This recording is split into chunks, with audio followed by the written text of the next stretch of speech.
Hinusisa sa pagdinig sa Kamara ang pagkakaroon ng ghost students o yung mga estudyanteng nakalista sa Senior High School Voucher Program kahit wala namang school record, hindi qualified at hindi naman daw nag-apply sa programa. Yan ang unang balita ni Tina Panganiban Perez. Dahil sa ilang mga kwestiyon, 200 million pesos na pondo para sa Senior High School Voucher Program ang hindi inilabas ng Department of Education para sa school year 2023-2024. Ito ang sinabi ng DepEd sa pagdinig ng House Committee on Basic Education and Culture tungkol sa umano'y mga ghost student na nakikinabang sa programa. Mula nga raw taong 2021, 55 paaralan na ang inalis ng DepEd sa Senior High School Voucher Program. 12 ang iniimbestigahan ngayon.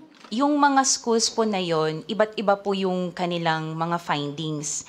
Hindi lang po yung sinasabi nating mga students na wala po sa school records or walang class attendance, but also those who are unqualified na mga voucher recipients. Unqualified because they're supposed to apply via the voucher application program pero hindi po sila nag-apply. The private schools categorize them as automatic grantees. Hindi pa masabi ng DepEd kung ilan ang maituturing na ghost students na napabilang sa Senior High School Voucher Program. Ang voucher program ay ipinatupad para makatulong ang mga pribadong paaralan sa mga estudyanteng hindi na kayang tanggapin ng DepEd dahil sa dami ng mga estudyante at kakulangan ng mga pasilidad. Ayon sa DepEd, ang benepisaryo sa junior high nakakatanggap ng 9,000 hanggang 13,000 pesos, habang sa senior high, 14,000 hanggang 22,500 pesos. Nitong 2024, 40 billion pesos ang inilaan para sa voucher program ng DepEd. Halos ganyan din para sa 2025. Reklamo naman ng ilang magulang at guro, tila hindi maayos ang pagpili sa mga benepisaryo dahil may nakakakuha raw kahit may kaya naman. Kasi sa school daw nila, paunahan, first 100. Pagka nag-apply ka sa voucher na yon, makukuha na nila. So nakakuha siya. Yung iba na walang kakayanan, kawawa naman sila.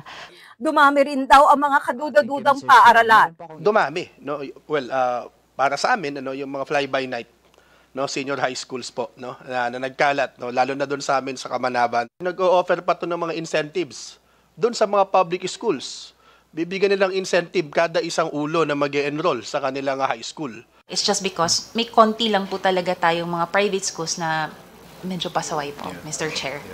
We are looking at filing criminal cases. Puna ng komite, 10% lang umano ng mga paaralang kabilang sa programa ang aktual na namomonitor. Ang sagot nila ngayon ng DepEd pati ng PAYAC, they aim na yung objective nila maging 100%.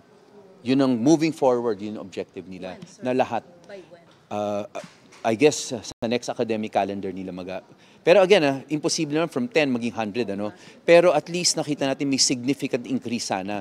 Tiniyak ng DepEd na pinag-aaralan nito kung paano aayusin ang implementasyon ng voucher program. Ito ang unang balita. Tina Panganiban Perez para sa GMA Integrated News.